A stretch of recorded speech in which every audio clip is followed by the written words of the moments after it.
We are live.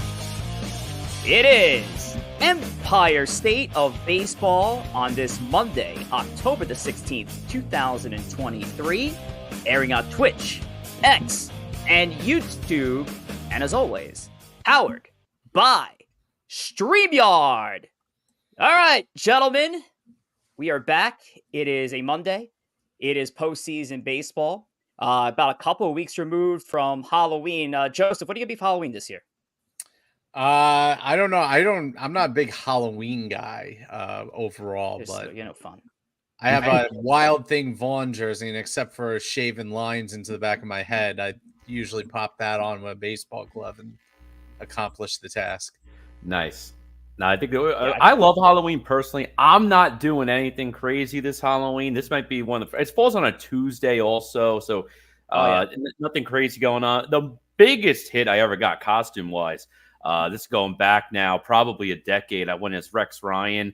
I basically stuffed a vest with newspaper, had the whole Jets garb on, had the headset on, clipboard with me, and sniffing feet all night. Oh, that was literally the only thing I didn't do to complete the costume. Oh, you should have. But that one was an awesome hit. Well, after yesterday's performance, you might have to consider dressing as Robert Saleh for Halloween this year. My goodness, what a big win for the Jets. Oh, 100%. I'll shave the head for that one and go all out. I'm all in. And I watched that game on an airplane. So the first time I watched the Jets on a jet, shout out to JetBlue for having Red Zone and Fox, which happened to be the Eagles-Jets coverage on the little monitor there. So watched the entire game, watched Red Zone during halftime. Couldn't ask for anything better. Great win. But now we got some baseball. We got some exciting matchups this week, and we'll see what happens. Yes, we do. Thomas, how are we doing today? Doing well. We're doing well. Like Joe, not the biggest Halloween fan. I never really was too into it, like growing up. But hey, Halloween in college was best nights of the year though. Like Halloween parties are probably the best of the best. Mm-hmm. My community does like a lot of trick or treating, so I'm actually going to take my pickup truck. I'm going to put a couple of stacks of hay in it, and we're going to do something called trunk or treat for all the kids in the community. Yeah. So that'll be fun. We'll do that, and I get to stick it to my HOA who didn't like my pickup truck. So, well, I got a Halloween costume. No fun with the HOA, but I have a Halloween costume recommendation for our Bear of the Year, Carlos Rodon. He could be a ghost because he was irrelevant out of the Yankees rotation this year, and I think he looked better with a sheet over his head. But Carlos Rodon was named our Bear of the Year, where our list was revealed over the weekend. Tom, is this well deserved? Should Carlos Rodon been the top of the list, Bear of the Year? I don't know if he really. I mean, he should be up there. Granted, like he was horrible this year. I didn't have him as high on my list. In my mind, this was just a lost year for Rodon with getting hurt at the beginning of the year, then just never getting it going. I just felt like, for as bad as it was, I'm just ready to forget about it. And next year, just remember when he was really good in San Francisco and Chicago. I think I had Carrasco and Severino as like my 1 and 1A for my Bears of the year, because I felt like they pitched most of the year and were bad the whole time, where Rodon only pitched half of the year and was bad the whole time. Yeah, I think listen, all three of them and even Stanton, I think the top four we got right.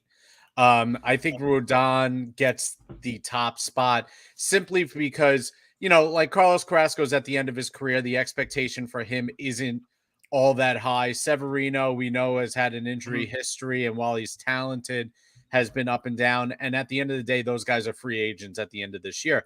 Rodon is at the start of a 5-year, over $100 million contract. I mean, the expectation for him was to be that 1B ace next to Garrett Cole. And I think that's why he's kind of earned the Bear of the Year, because the expectation for him was to help anchor that rotation with Garrett Cole and give them a lethal 1-2. And he did anything but the sort, injuries or not. And I think that's why. I think Stanton also has a big argument because again, Stanton's got that big contract. He's supposed to be a home run hitter, and he is supposed to be the protection behind Aaron Judge, and he has not delivered that for the Yankees this year. So those four, I think we got right. We can quibble about the order, but those are the right guys at the top. Yeah, no, I 100% agree with the top four as well. And when it comes to Rodon, the big thing with him getting the number one seed, at least in my opinion, because he got my vote for number one as well, you brought him in to change your rotation. All right. You clearly were trying to improve the starting pitching going to the following season. You bring a guy in, you spend a lot of money. I know the big thing with the Yankees, ironically, the last couple of off seasons is, are they going to spend the money on free agents? Well, they finally did.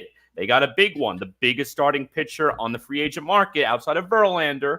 Verlander and Rodon were the two big names from the starting pitchers on the market. You spent the money. He only pitched half the season, and when he pitched, he was just simply not competitive whatsoever. So he did get my vote, but you can make the case for all of them. And Giancarlo Stanton, too. I mean, hitting below the Mendoza line. And you look at Stanton's numbers the last several years, 191 average this past season, 211 the year prior.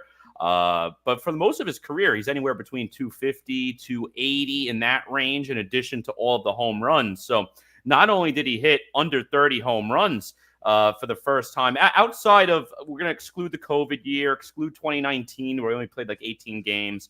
But he hasn't hit under 30 home runs playing this amount of games since like 2016. So only 24 home runs, 695 OPS. Like Joe said, this is supposed to be a guy behind Judge. And from a Severino standpoint too, you can make the case with him as well. Carrasco, make the case with him. I think there's no debating the top four on our list. I'm just going to give the edge slightly to Rodon here because of the expectations with the contract and what they wanted to do with him at the top of the rotation. I got a question for you guys. So let's remove Beatty and Vientos from this because they're so young.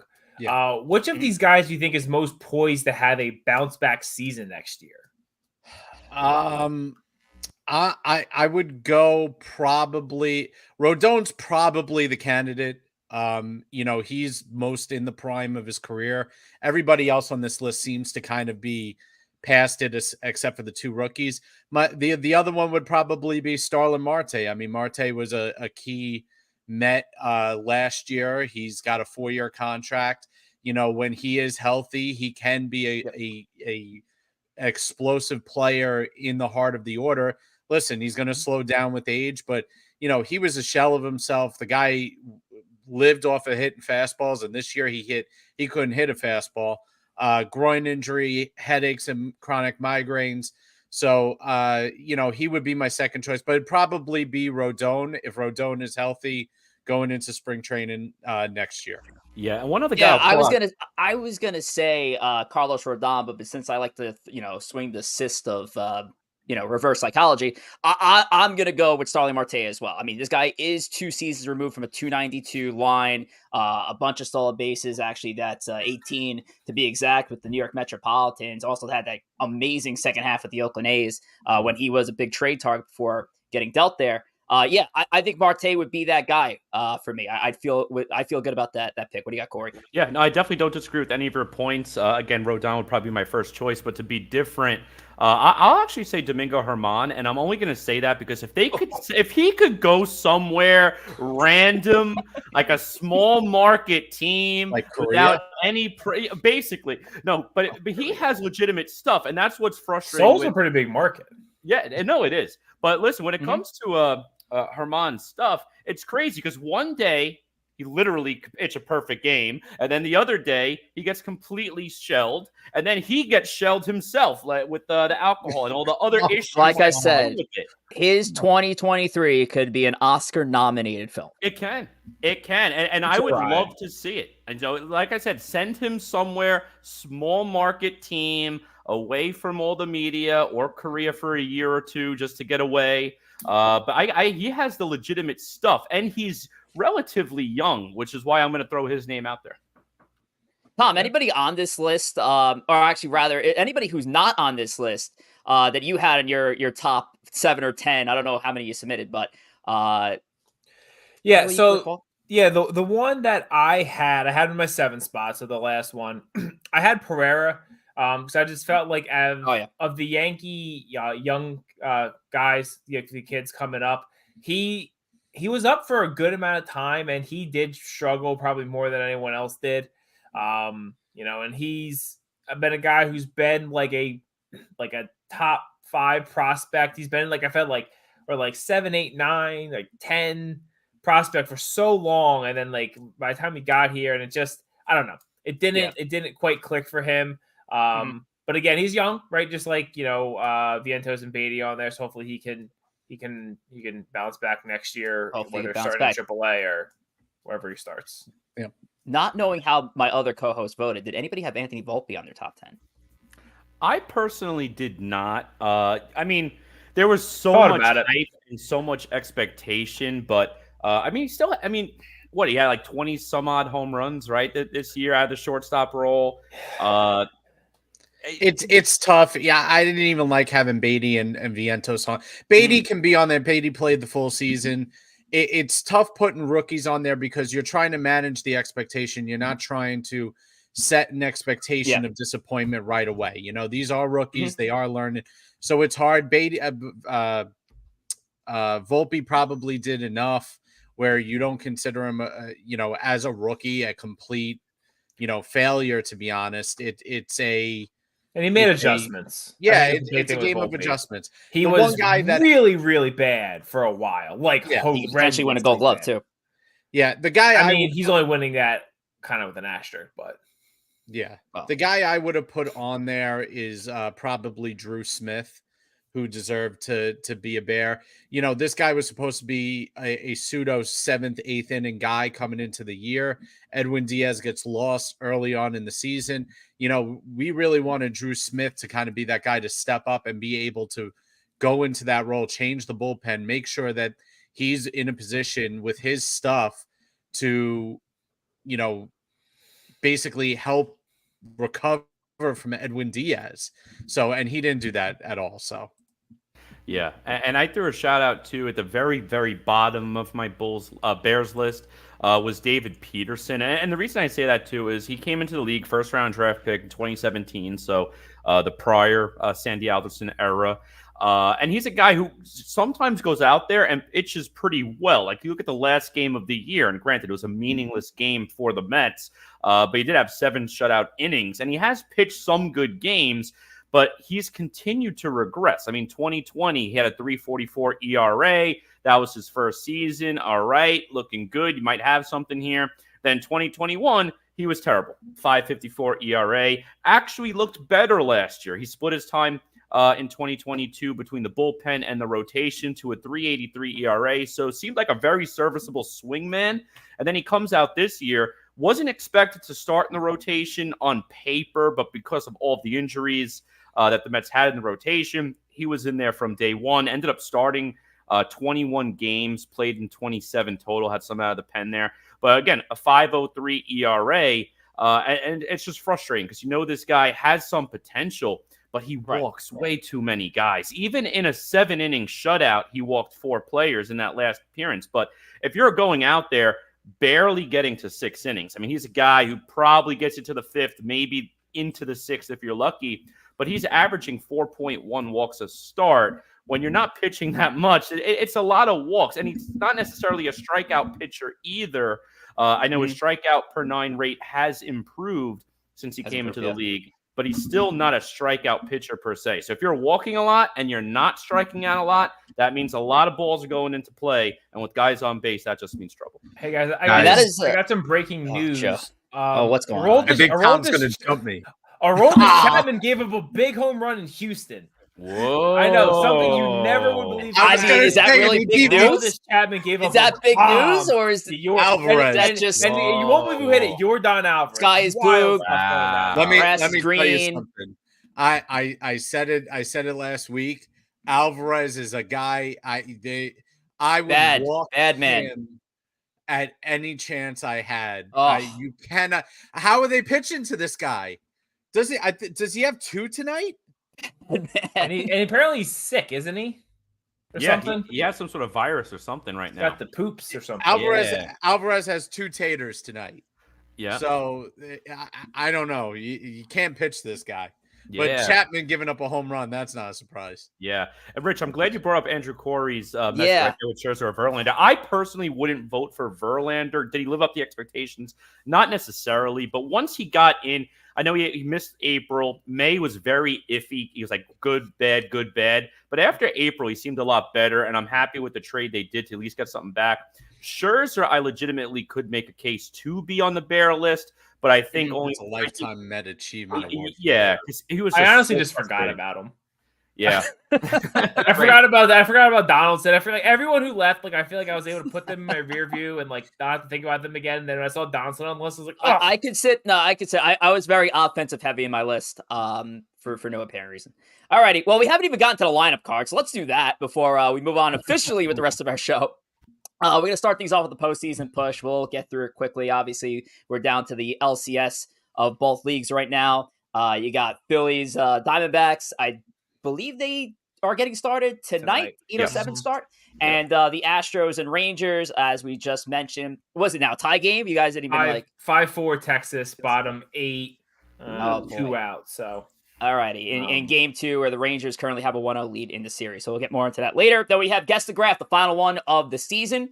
So I believe Joe has tonight's autograph. So we'll see what Joe has in store for us. And then we're going to finish things up with a flashback. We're going to review our ESP predictions all the way back from episode number 39, which was our last episode of the off-season series, and get into the predictions we had, because some of them are absolutely friggin' ridiculous, and it's going to be funny to review them now in October.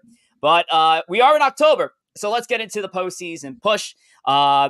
We had a surprise of the postseason. The Atlanta Braves knocked off by the Philadelphia Phillies. And a lot of stories coming out of this set. You know, you talk about how great Bryce Harper was. I mean, Nick Castellanos was unbelievable as well. The Orlando Arcia situation. I don't even know where we want to start. Joe, where do you want to start? Well, everyone just sit back. Joe's gonna yell for 4.5 minutes. Let's start with the big upset, right? With the biggest upset. Second, I don't know. I guess the Braves going down is the biggest upset this year. Dodgers is close. But let's start with the Braves going down. All right. The Phillies walked in there, especially Bryce Harper, like his you-know-what's been there for 5 minutes. And he basically blew up him and Castellanos blew up that series. They wanted it more. The Braves didn't want it more. Now let's get to the fiasco that the Braves brought upon themselves.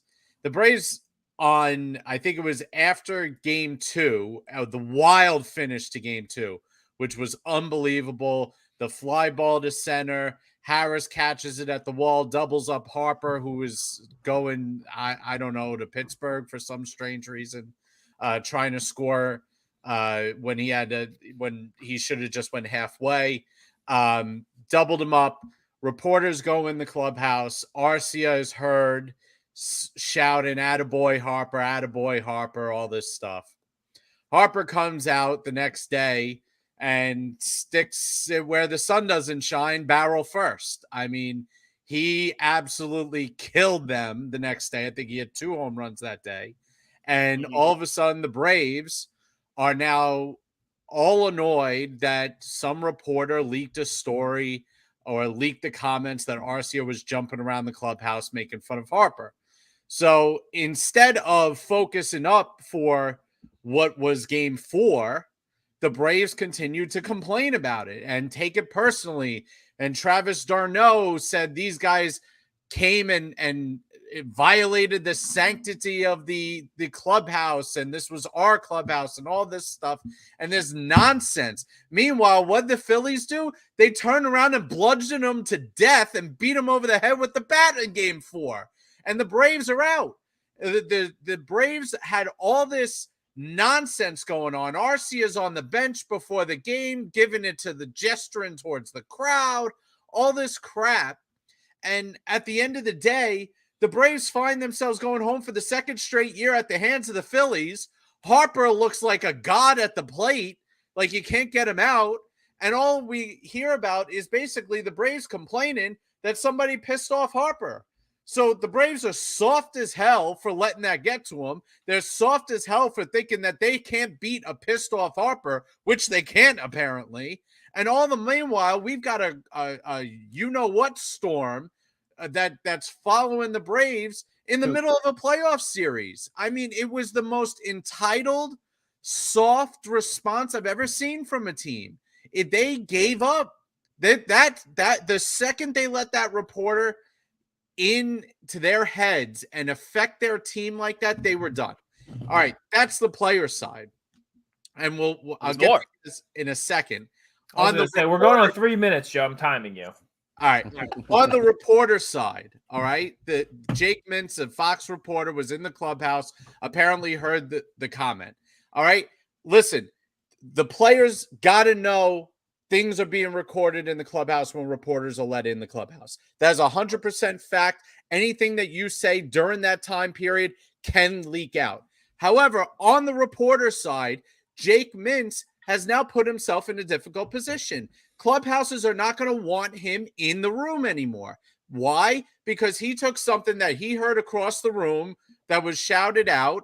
He didn't go over to Arcia and comment. He didn't ask anybody if they heard that, try to confirm the report. He went and, I hate to use this terminology, like a rat, wanted his 15 seconds of fame on Twitter and wanted to interject himself in the series. At the end of the day, as a reporter, you are not above reproach of your actions. You still have to have something called integrity. You still know what that means getting into the clubhouse, how important that is, and what kind of bridge you burn when you do something like that. So Mintz is not above reproach here. He is not above criticism. It was a backhanded thing to do because he reported something that happened though. But at the same time, the players got to be smart too. So I didn't like the way it was handled from the player side and the reporter side. I don't think I could blame the reporter. I don't think I can blame a reporter. I think if Arcia has the guts to say what he has to say, obviously he wouldn't mind saying it in public. What's the difference of him shouting it out across the way from the dugout? I mean, this is gamesmanship. And listen, Bryce Harper did exactly what you have to do to respond. Hit 2 home runs the next day. He was magnificent throughout the rest of the series. I don't think this is on the reporter. I think, listen, Arcia just got his mouth shut. And I refuse to believe that the Braves were unable to focus because of the story. I know it got talked about a lot. I don't think the Braves lost the series because a reporter said something that Arcia said. The Braves lost the series because they just got – now, granted, Harper might have been extra pissed off and extra motivated. I think that's possible. I don't think the Braves didn't come to play because they had their mind off things. I think they're professionals. That's not how – there's no way that derailed them to the point of what we Corey, saw. I'll ask you because I put it up as a question on our, even though it was an unanswerable question on our poll today. Was this more of the Braves choked, or did they just run into a very gamed Phillies team? I think it's more of a gamed Phillies team. And it's the same thing that happened last year. Phillies got hot at the right time. Now, granted, this year they were pretty much in postseason contention most of the way, whereas last year they had the strong run down the stretch. But the Phillies could just play base. I mean, it's crazy when I think about it because it still baffles me that in the regular season, the Mets actually been playing super well versus the Phillies. I mean, the Mets versus the Phillies, 20-12 over the last 2 years. That's including a 4-game sweep. The Phillies swept the Mets 4-game set late September this past season, but the Mets were mathematically eliminated. Phillies fighting for postseason seeding, so it meant a lot more to the Phillies. So I much prefer playing the Phillies as a Met fan because the Braves, we haven't won a series since like 1997. So it's been a long time since the Mets have done anything versus the Braves, whereas the Phillies, the Mets always play well. So I always view the Phillies, from my standpoint, as a flawed team. But then the postseason comes around and they just click. And they got some ball players. And I'm going to give a shout out to Bryce Harper because I am on record in the past saying I dislike Bryce Harper. Not because I think he's a bad player, not because I disrespect him as a person, but one, because he kills us. And two, in my opinion, he's the definition of a player that you absolutely would love when he's on your team, but you can't stand him when he's playing against you. So I'm going to give a big shout out to Harper of this series. And in terms of Phillies versus Braves, when it comes to my comparison of the two teams, I'm still going to put all my money on the Braves if I had to pick one, which team I think is better. But never count these Phillies out versus this team. I mean, it is absolutely special what's happening this year. Especially in a short series. They don't have the pitching depth usually, but they have the horses up front. And a 5-game series is all you need. And Yeah, they have the bats. They have guys who can Mhm. handle. I mean, postseason pitching is a different level.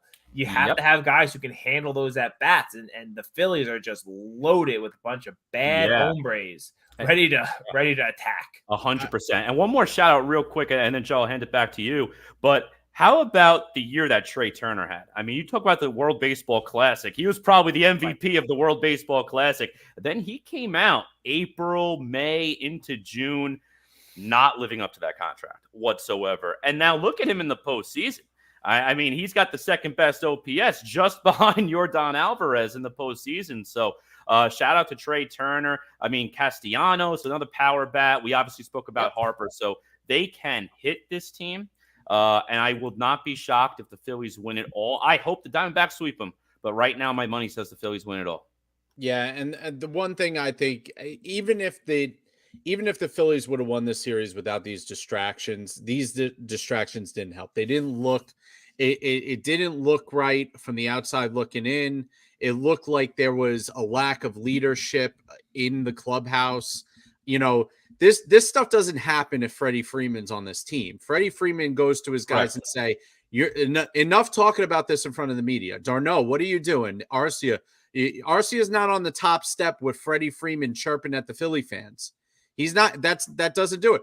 Acuna's not hopping on a bus while his teammates have to answer for the fact that he had 2 hits in the entire series. That doesn't happen with Freeman there. I think there is a lack of leadership and responsibility somewhere in the Braves. They have all the talent in the world. They are a more talented team than the Phillies are. But the Phillies have something that they don't. They have leadership at the top with Harper, Castellanos, a bunch of veterans, a veteran manager, and they have grit and determination. Yes. And that's something that, for whatever reason, the Braves lack. Acuna is still young. Ozuna's not a leader. Olsen is a quiet guy overall. I don't see where that big leader in the clubhouse is for the Braves, and I think that's a problem going forward. I think that's something they've missed ever since Freeman left. Regardless of Freeman's on-field performance, I think they miss him in that clubhouse. And Joe, I got to credit the Phillies front office as well. And listen, it helps being the 4th highest payroll in all of baseball. They're 220 million plus. But it seems like, well, the biggest difference between them and the other 3 teams ahead of them, they actually made the playoffs, but it seems like they're placing their money in the right places in terms of free agency alone. You look at the veterans that we were just talking about between Schwarber, Castellanos, Realmuto, Wheeler, Harper, outside of Turner because he's in year 1. Those 5 contracts I just mentioned, are any of them a bad deal? Has any of those 5 contracts been a bad deal? Wheeler? No, I'm saying Wheeler's another contract. Oh, no. Okay. Yeah, okay. It's crazy. Yeah, I was saying he's probably the best one of the Phillies, 5. No, yeah. The Phillies have built through free agency. They've built through and free agency when everybody's getting younger. They've done it effectively. They haven't missed on a big free agent. They've really gone after players that encapsulate what the Phillies are about. And that the Phillies are like their city. They are a grindy, dirty team. That's how they play. That's how the Phillies, anytime that they are successful. If you look back to those days with Ryan Howard, Utley, and Rollins, Utley and Rollins and Victorino and Pat Burrell, I think it was after Burrell. Was it Worth in the left field? Worth. I forgot. Worth was there for a while. Those guys were dirty, hard-nosed hustle players. Do anything to win. And at the end of the day, that's what they got. They got Harper, who's the ringleader of that mentality.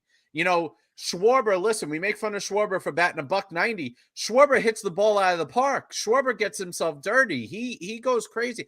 Turner goes crazy on the base pass. He's not the best defender, but this is a grind it out, hard-nosed baseball team, and they've encapsulated what that city of Philadelphia is about, even to Kimbrel in the 9th, who never gets a clean save opportunity at his age anymore, but he grinds it out. And at the end of the day, that's what the Philly team's about. That's why I think it's actually pretty easy to root for the Philly team, even though I hate it. And that's why that city loves that team so much, because they've built it the exact way that they know. Have fun. Any team trying to go into Citizens Bank Park on a big game, because that is the most electric crowd since the old Yankee Stadium. Yeah, like have fun going into that zoo and coming out alive, because you're not going. They haven't just been defeating teams; they've been soundly silencing their opponent. Correct. And big name opponents too. I mean, the Braves, these are big name opponents. And I just want to make one more Harper point, not to take anything away from the Phillies, but from a Yankee fan standpoint, he made the Giancarlo Stanton deal. How different would the we have relitigated? We waited one offseason. Back to what if? One off season. If they could have waited one off, it's a real tough. Listen, back in the Yankees had to have it. Not even. It's a tough decision. Yankees would have won a World Series with Harper by now.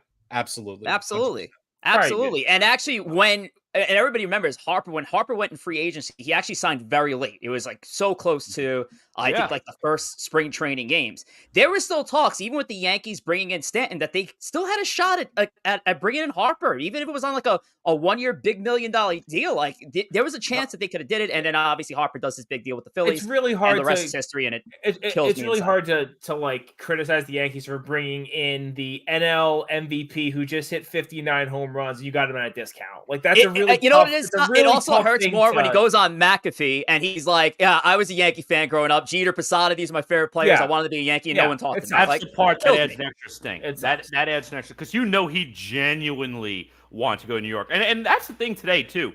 In New York baseball, granted, we're all New Yorkers, so we love it. But across the country, New York baseball lost its vibe. New York sports in general is no longer a big a vibe as it used to be. I mean, Madison Square Garden, for example, used to be the Mecca.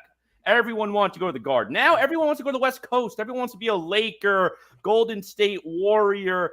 No one cares about the Mecca anymore. Taxes. Exactly. It's crazy. So New York as a whole has lost its luster. And Harper is a genuine star in the game of baseball, who did nothing but praise New York and desired to be a New Yorker. So just food for thought.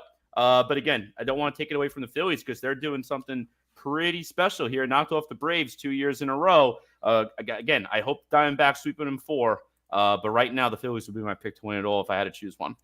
And if we look at the updated brackets, no one had the Phillies past the NLDS at this rate. So, these brackets are borderline atrocious. Only Corey right now has a World Series winner in the mix there. But yeah, and I guess we could touch real quick on Texas and Houston. Obviously, this is the actual bracket here. Astros and the Rangers at this point right now.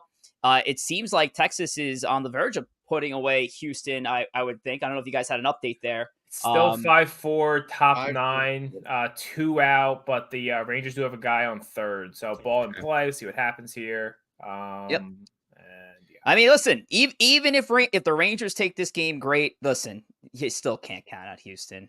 This team is so game that even if they went up 3-0, I'm still not counting out the Astros and making a run at it.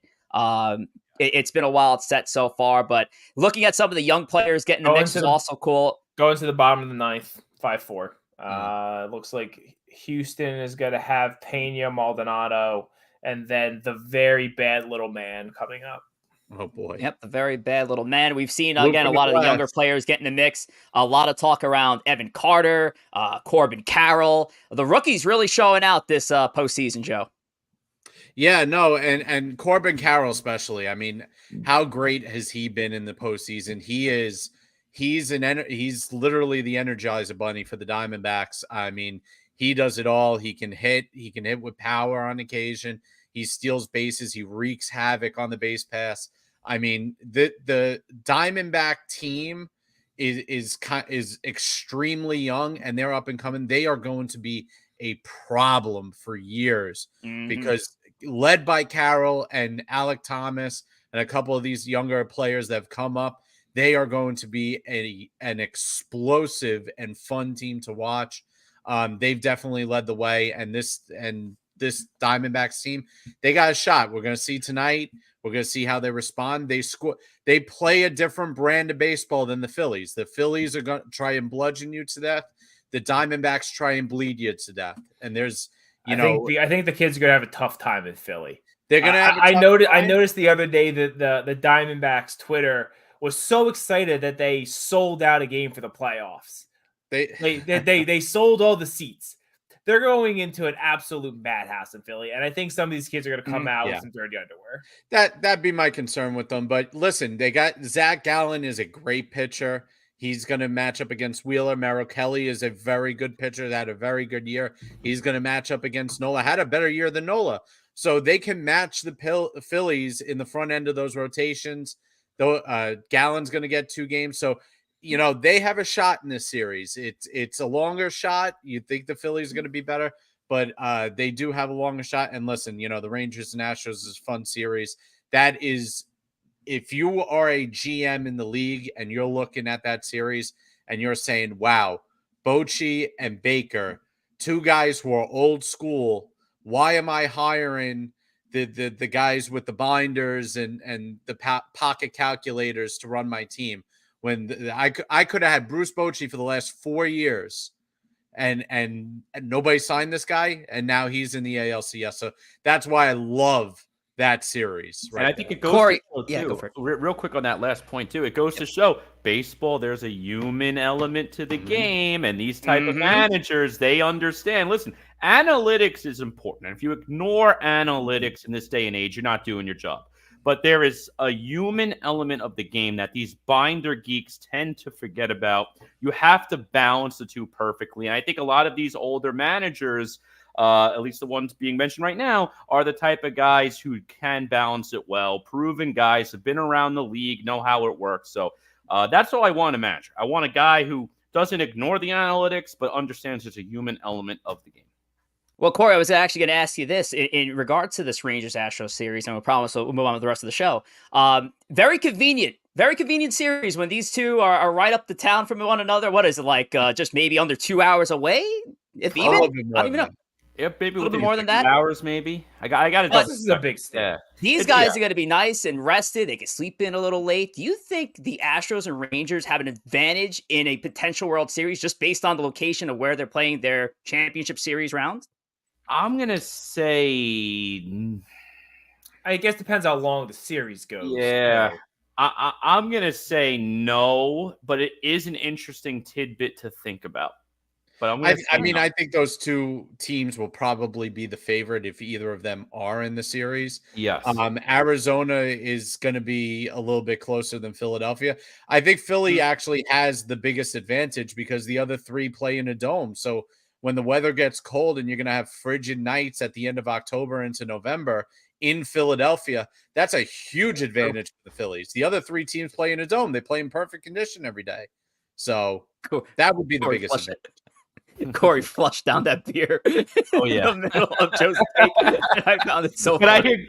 But I agree with the segment, though. It's cold weather, man. And listen, as someone who plays men's softball, I have to agree. Playing in the I know that's a different conversation, but playing in the cold is terrible. I actually rather play in the cold than 95 and humidity. Oh, but if you're playing in dome weather compared to winter weather, it's night and day difference. Corey, talk to us about Twitch and YouTube. Well, listen, if you want to watch us live, or if you want to watch some recaps, again, YouTube, we have a lot of great recaps out there. But again, want to watch us live on the OG Twitch app or the most popular app in all of apps, YouTube. Go ahead, download both apps to your mobile device, and subscribe to Empire State of Baseball. Again, that is Empire State of Baseball. On YouTube especially, you're going to find our shows. You're going to find shorts. You're going to find clips of the shows. So go ahead, download it. Twitch, you will get the alert every time we go live, which is especially helpful for when we change our scheduling like we did a few weeks ago, shifting to a 7 p.m. Eastern time slot. During the off season, we'll be going live randomly as big news drops. So if you have the Twitch app, you will get the notification as we go live.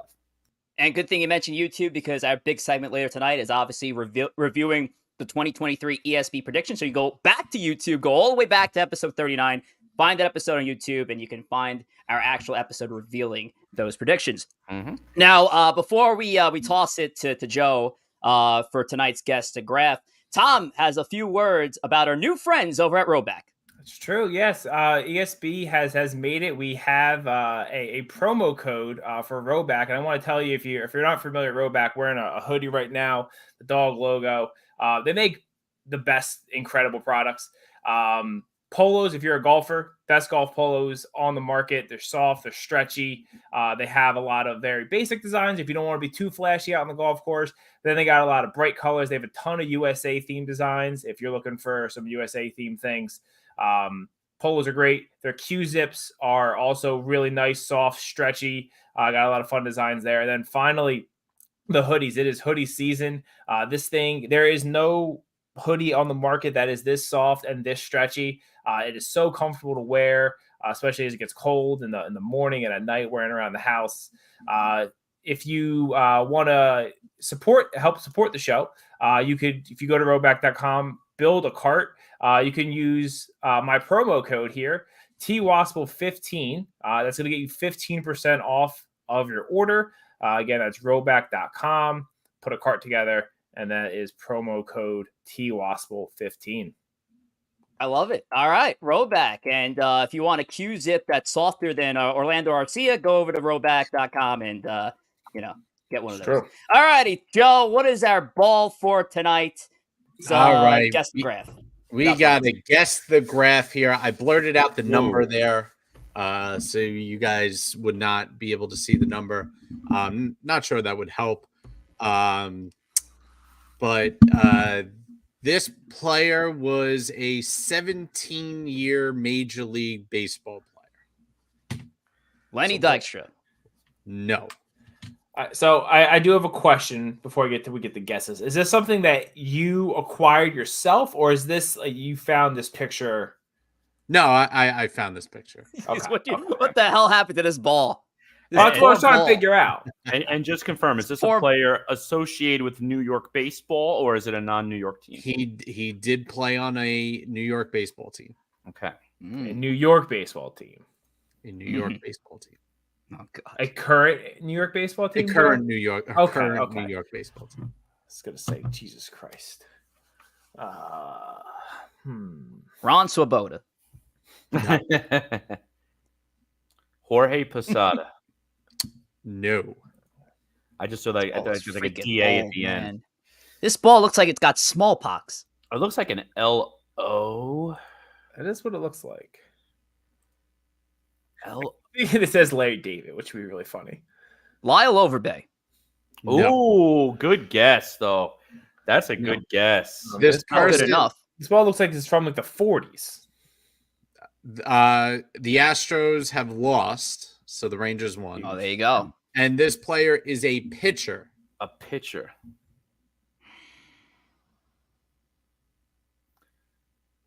Are you? Is this Jesse Orosco? No. I thought you were I mean, doing one he of did those. pitch. He did basically pitch in the 40s, so I would have checked out. Oh man.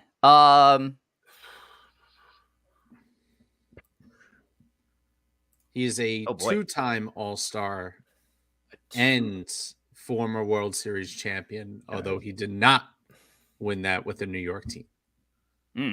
Okay.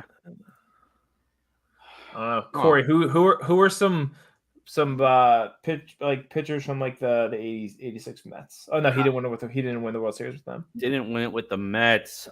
One name, and it's just the L that's making me make this guess. I might be way off, but I think he pitched a couple of games in New York. Livan Hernandez. Yes. Oh my God, it It is. is Livan. No Hernandez. shot. Wow. Did this ball come Livan over on the Hernandez. raft with Livan? No, The L. I Oh knew my the L. God. I saw the L. The I thought that was an O though. That's comeback. That's Oh what man, the that ball, L. that might have been the raft he floated over on. Wow. My Livan God. Hernandez. Because I remember he pitched for the Mets. When did he pitch? Like 2009? 2009. 23 games with the Mets, 7-8, 5.47 ERA. But he was a great player outside of his Mets tenure. He was a won a great- World Alright. Series with Joe the brought a Marlins. Livan Hernandez Wow. ball to a mostly Yankee metric show. That He shows did you the character of Joe. Joe's trying was really trying to catch me in the standings. So he brought out a Levon Hernandez ball. Wow. And thank Yeah, God but that you forgot that his Corey. brother was a champion with the Yankees. Wow. And now, for the That first is- time all season long, Corey Favaloro is no longer the last Oh, place, the sole God. last place Miracle person. He Mets. is now tied with me. I've literally gone from sorry, but I literally got from first to worst. Literally. Wait Gone for from the first to core worst. curriculum. I'm waiting for the core curriculum to catapult Corey to the top. Is going to be epic. 69 My minutes. apologies to your virgin ears. But Tom's still in the lead at 18, Joe 16. Corey and I are tied at 12. Levon Third. Hernandez. Levon Oh my Hernandez. god. Levon And it's Hernandez. oh man, what a dirty The dog L- Joe the is. L- How is that a dirty play? He's I- 17 I will say player. though, until it said pitcher, I love the Lyle Overbay guy. Well, I thought couldn't it give was the LO. hint that his brother was also played for the. That would. And did you Google search the dirtiest Levon Hernandez signature? You could have just looked up a player that had some sort of that guy's like a Met. Yep. Throw the ball in the Where mug. was the Elgardo right up in Alfonso ball? That would have been what we needed. It's too easy. You gotta make it a little fun. And Corey pulled. Oh, the is name Levon literally- Hernandez on Twitter? Yeah, I don't know if Levon's on Twitter/X, but we are. We are airing live on X. We have about 2,300 followers. All of them can see us and join in live right on their feeds. Follow us at ESB Podcast, Corey at G Gory, myself at JR Pugs, Rich at Rich J Rivera, and Tom at T Waspel on Twitter. And don't forget to use the code at T Waspel 15 for 15% off at Roback. I'm looking at an Elgardo Alfonso signature right now, and you would have had probably a better chance because this. I don't even know what this is. This looks like BDGM, and then someone Google it, man. It's a signature. He's putting some effort into this. You would have had a better shot, and at least you would have picked a real Met. Well, if I left the number on there, it would have been 61. That would have given it away. Oh, maybe drop an F-bomb on the show. So Levon Hernandez, your winner. Well, the F didn't stand for flashback, but that's exactly what we're doing here for ESP's 2023 MLB predictions. Turn back the clock now, and let's look at some of these predictions. And we're in the postseason, obviously October, so we're looking towards the World Series. So let's start there. Why not? Because this is just wonderful, isn't it? All right, so most of these teams didn't even make the playoffs. Only the Astros survived, and maybe Tom still has the Astros in here, although he did choose the Braves in his recent bracket. But beginning of the season, Tom, I don't think anybody would have blamed you for Astros Padres. No, I don't think anyone would have blamed any of us for these. I know probably the biggest leap would have been yours, Rich, going with the Blue Jays. Cardinals are perennially in there, but listen, the Houston this is a scary team, so I still think even though they're down 0-2 right now, they have just as good of a shot as anyone to win the World Series. Now Joe just doomed the Mets from the very beginning, throwing the Mets, his favorite team, up there as the World Series winner. I have him missing the playoffs next year. I'll tell you what, I am not picking against Houston again in any kind of bracket. I'm just going to tell you now, next year's bracket, Houston's going to the World Series. Yeah, and me right there with the reverse of Tom. I mean, both of us pretty much were on a very similar wavelength. I went with the Padres because they seemed like the hot name. They were the sexy name. Oh, they were the sexy name. And I don't understand. I did a double take at the standings just now, just to see what their final record was, and somehow they actually finished 82-80 because they went 8-2 down the stretch. But the Padres and the Mets, you want to talk about disappointments? These were two teams, and the Cardinals too, but to a lesser extent. But I'm going to talk about the Padres and the Mets because of the payroll. Those were two teams, could not be a bigger disappointment, and they were neck and neck battling it out for who was the worst team until the Padres got a little hotter down the stretch. But what a disappointment the Padres were. Obviously the Mets as well. I had Houston in there. They still have a shot, but look, they're in a rough spot this series. But again, never count Houston out. We also went over bold predictions earlier. So let's take a look at our bold predictions back earlier in the year. And this was also fun. Now, Joe, I'll give you credit. You had the Yanks missing the playoffs. Dodgers obviously went on to win the division, but choked again. And Kershaw's disappointment was pretty much predicted on our graphic here. That horrible Rich game got one nailed start. the D-backs. Yeah, but the Diamondbacks did clinch the playoffs, so I did have that. I think even on the show I mentioned that they would probably snag that last spot, which they did. Corey trusting the Angels clinching the playoffs. And listen, you went into the trade deadline thinking that, man, the Angels have a legitimate shot to do it. Yeah. Their trade deadline acquisition did not help them out at all. I mean, you want to talk about going all in. The Angels went all in, but it couldn't have gone worse. It's crazy. But yeah, I mean, that's a team. They had a shot. I give them credit for trying to go in, but now they continued to decimate that organization, which has been decimated for years. They went for it. I got to tip my hat to that. But my God, that is a rough organization to be a part of right now. Trout hit 63 home runs in a gurney this year, I guess. But Tom had Trout in that. Yeah, I mean, listen, it was a bet. Basically, the bet was, well, Mike Trout stay healthy this year. And for the, 5th, 6th consecutive season, that bet did not cash. No, it did not. It did not. But Joe, I gave Joe crap early in that show. Not only did he have the Mets win the World Series, but he had the Yankees missing the playoffs. So I mean, you're half right. It was the most Joe take he could have had. Both teams were really, really bad. All right, so we'll move on from that. We'll go over to the Rookie of the Years now. And now AL Rookie of the Year. Now, listen, I think if you look at this list, you'd have to make the argument that Yoshida and Volpe might be in that finalist, but it's Gunnar Henderson's going to be taking this one this year. But not really. Hunter Brown got shut down a little too early. That was looking good for a good amount of the season. But Volpe as a finalist, Tom, do we expect that for the final three?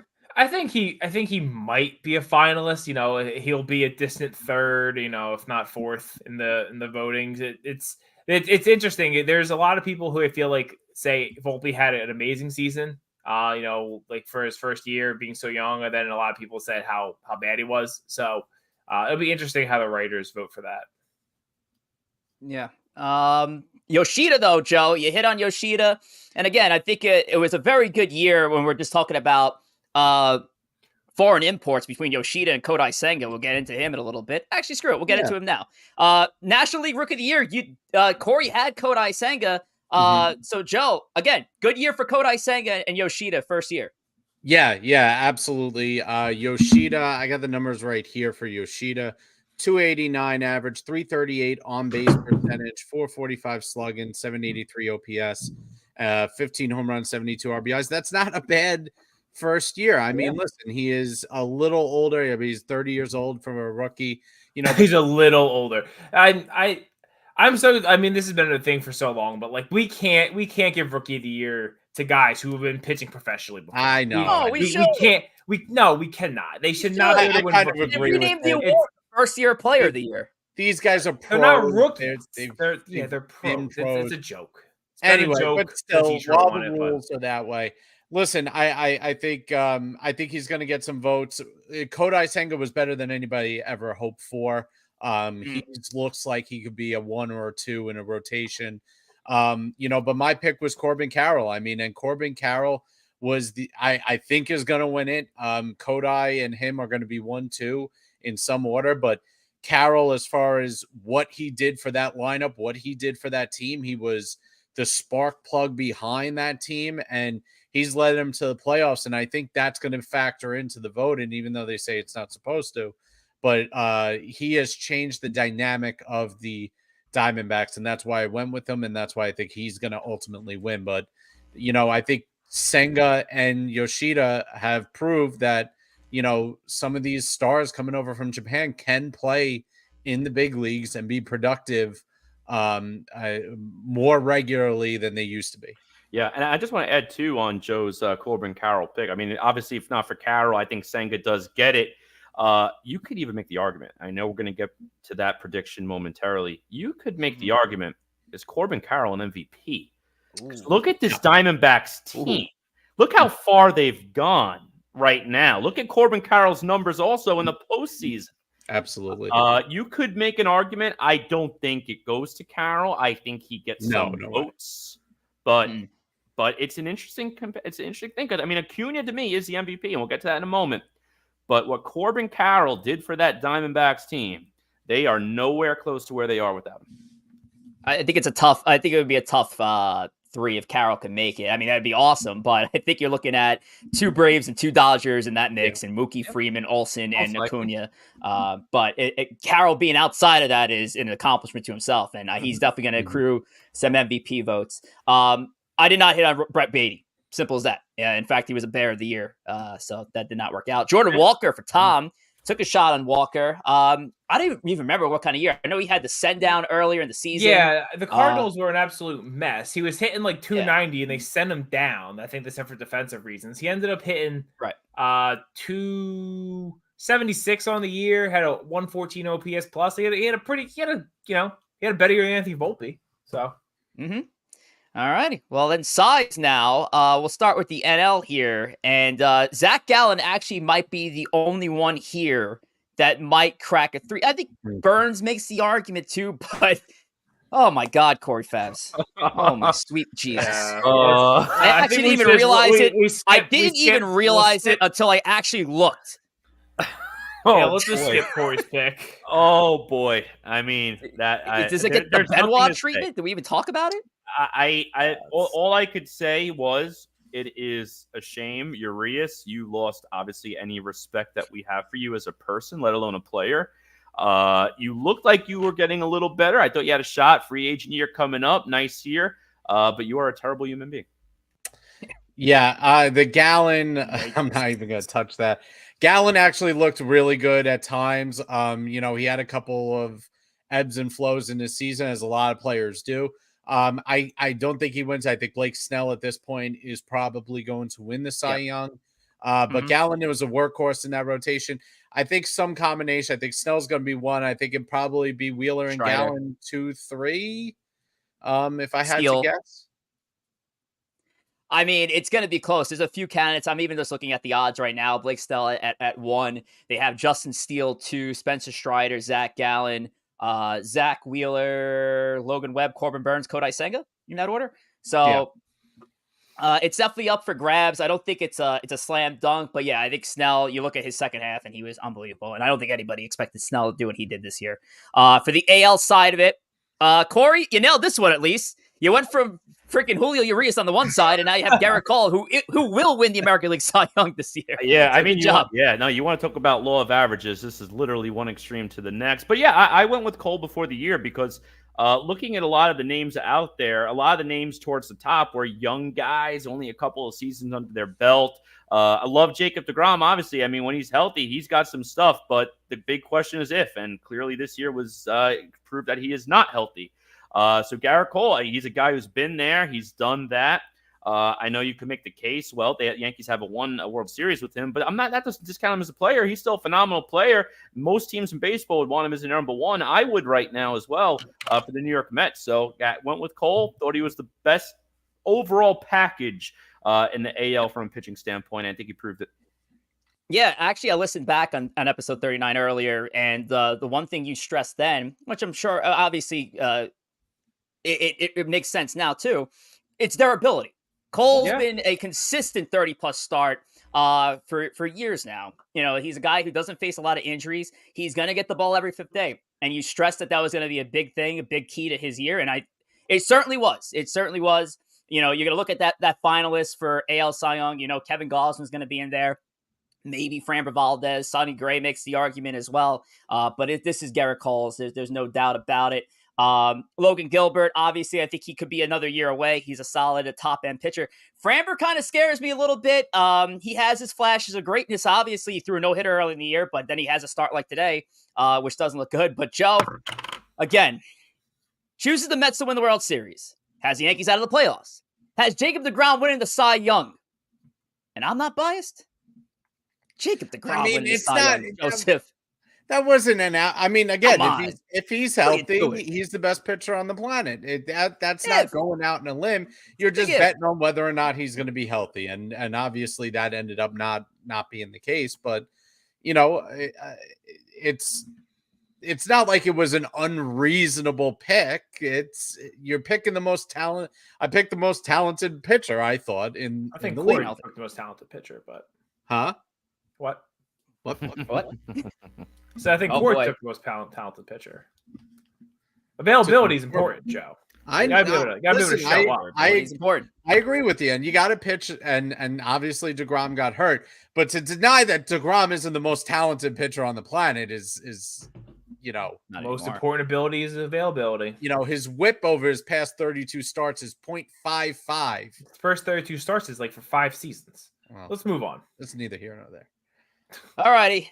Flipping over to the MVPs, American League. Now, Shohei Ohtani. I think you have to nail down Ohtani as your MVP this year. And I was unfortunate that he didn't finish the season in full, but I think still he gave you enough where he's got to accrue those votes. J-Rod, I mean, Joe, he was off to a slow start, but then you talk about that second half. I mean, he single-handedly took the Mariners from a cellar to a potential postseason spot, and they just missed it at the end there. Yeah. And obviously Thomas riding that Mike Trout train once again. But let's talk about J-Rod though. I mean, J-Rod, I think again a season away from an MVP year.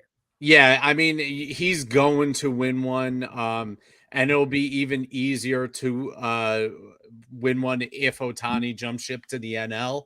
But listen, I've always been the kind of person that MVP has to go to a guy who makes a difference and lead his team to the playoffs. I've said it before. There are exceptions for historic seasons that are unprecedented. Ohtani certainly had that last year. This year was not quite as good as last year in my book, as far as he was on that path to be even better than he was, but then he got hurt. The pitching blew up. For me, playoffs matter, or putting your team in contention. It is who you cannot live without. And the moral of the story is the reality of the situation for the Angels, unfortunately, is you can miss the playoffs with Ohtani or you can miss it without Ohtani. And that's the problem, is the Angels have great players in him and Trout, but it doesn't matter that they're on the team because the team stinks anyway. And, I think they have an argument for – there's several players. I think Julio Rodriguez will probably finish third-ish if I had to guess. It's not unreasonable. Yeah, it's definitely not unreasonable. I don't think he wins it, but I think as nobody a finalist, else could absolutely see that. Yeah, nobody else in the AL had that absurd year where you said that person really, because they're on a playoff team. It's not like Judge hit 62 and the Yankees made the playoffs.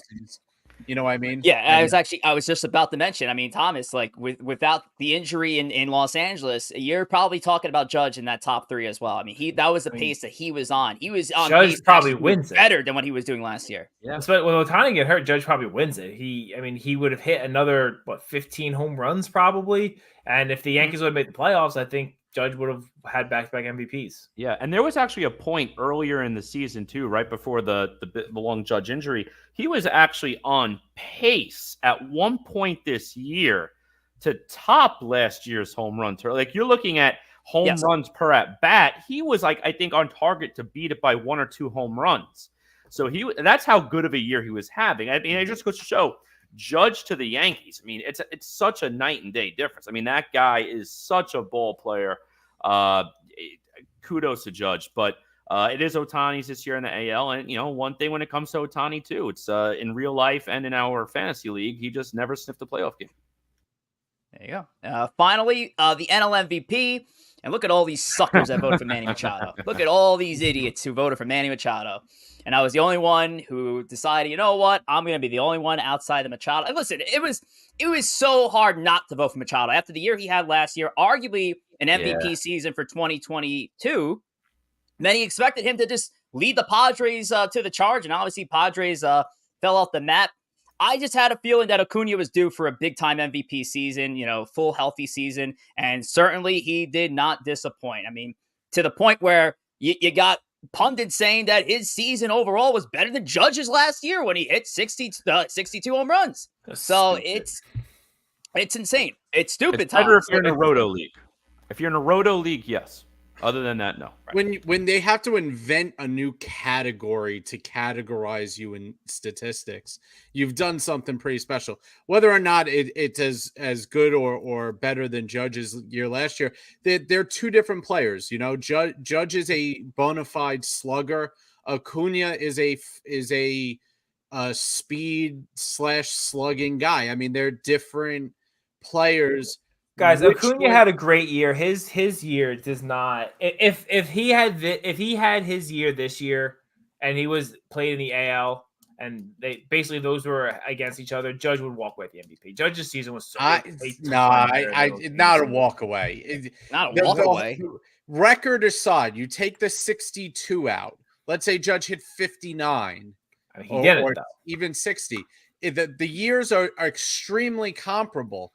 And you can argue that your team is better off having a guy like Acuna, that he generates more traffic than Judge does. That doesn't mean that is necessarily the right answer. It doesn't mean I blame anybody for taking the season Judge has. But to deny the fact that Acuna didn't have a season that belongs in the same conversation as Judge is just not true. I mean, they are completely. Judge did something only two other players or three other players in history did. Acuna did something that nobody else has done, but was just a different form of what Judge did. He did it with 30. Did he get to 40 home runs? He got 40. It was 40 home runs and 70 stolen bases. It's never been done before. That's and there's a big I don't say asterisk, but the fact that the rule changes allowed for so much more stolen bases this year.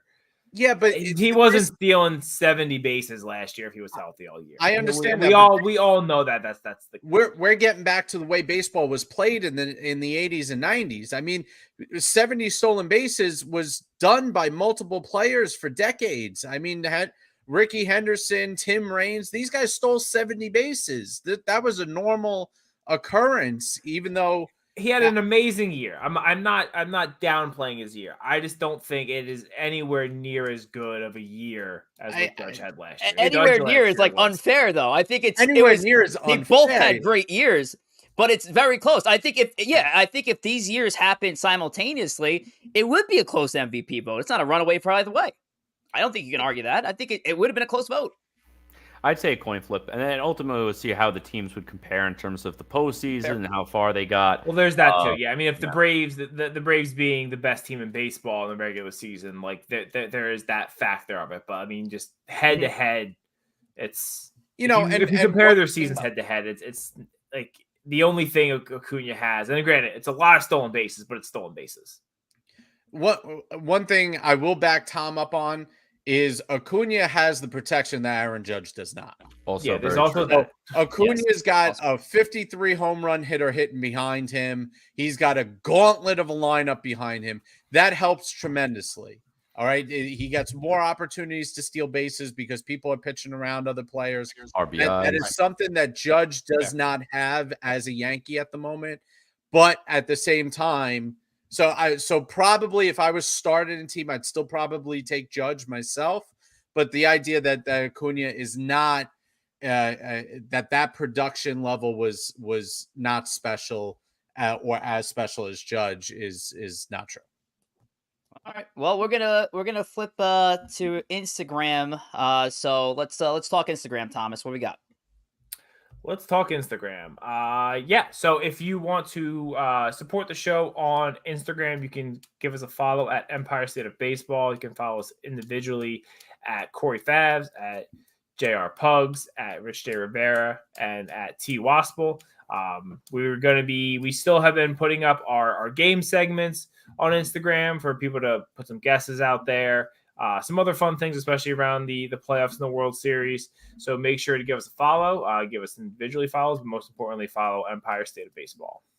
Yes, sir. And make sure to tune in for next week's episode of Empire State of Baseball, number 65. We're winding down the second season of ESB. Only got 3 more episodes left until we close out with our season finale. And now, throughout the season, we were hoping to have a lot more guests on. We had 2 so far in Homer Bush and Pat McCarthy. Well, we're going to match our season total next week because we have not just 1, but we have 2 guests joining us on the show simultaneously over at our friends at Dugout Station, Sandy Molinaris and Julian Gallardi, who me and Tom are familiar with, had him on Savages of the Bronx back in the day. There's all their socials on X, Twitter, and Instagram. They're joining us next week. Huge Yankee fans. Been around the majors and minors and talking to a lot of players. They're actually they go down to the winter meetings as well. We'll be asking them about like their winter meetings experience and see if they're going to be going down to Nashville in December. But mostly, we're going to be talking baseball. We're going to be talking Yankees, obviously, what their expectations are for the upcoming offseason. We have our own offseason agenda episodes coming up in November, so I'd like to know what their offseason agenda looks like for the New York Yankees. So we're talking to the Dugout Station's Julian Galarte and Sandy Molinaris next week, so make sure to tune in for that. Episode number 65, going to have 6 people on your screen. Going to be a block party here, a nice October block party. Love it. Love to see it. Pumpkin spice lattes for everyone. Yes, pumpkin spice lattes for everybody. Ales, whatever you guys want to do. That Source Brewery ale looked good. Corey might have to give that a look there. So, some thank yous and words of wisdom. Thomas, you're always one for words of wisdom. So let's start with you. I don't know why we always have to start with me. So I'm just gonna pass it. I'm just gonna pass it to Corey, and then maybe we'll come back to me if I feel like it. No final thank you. I'm just going to thank all of you guys and all the listeners because I have a scary fact as my closing segment. We are officially closer to the 2024 predictions than we were our past 2023. Oh, Lord. He's so right. That's scary. Joseph? Thank you for the Jets for knocking off the Eagles yesterday and giving us some excitement. And thank you for Jack Hughes. Jack Hughes, MVP season incoming for the Devils. Oh, Devils are playing right now. Bad game so far for the boys, but we got time to come back. Devils on power play. Let's go to Jack Hughes goal. Let's do it. Thank you for the NHL comeback to give you a New York team to actually enjoy and root for in the Rangers. And let's go Rangers. I got game day tonight. Good stuff for the Jets. Giants get the bye week. New York baseball obviously gets the bye off season. We get to see them until next year. Anyone New York sports teams to pick it in. All right, we'll see you here next week. Episode 65. Take care.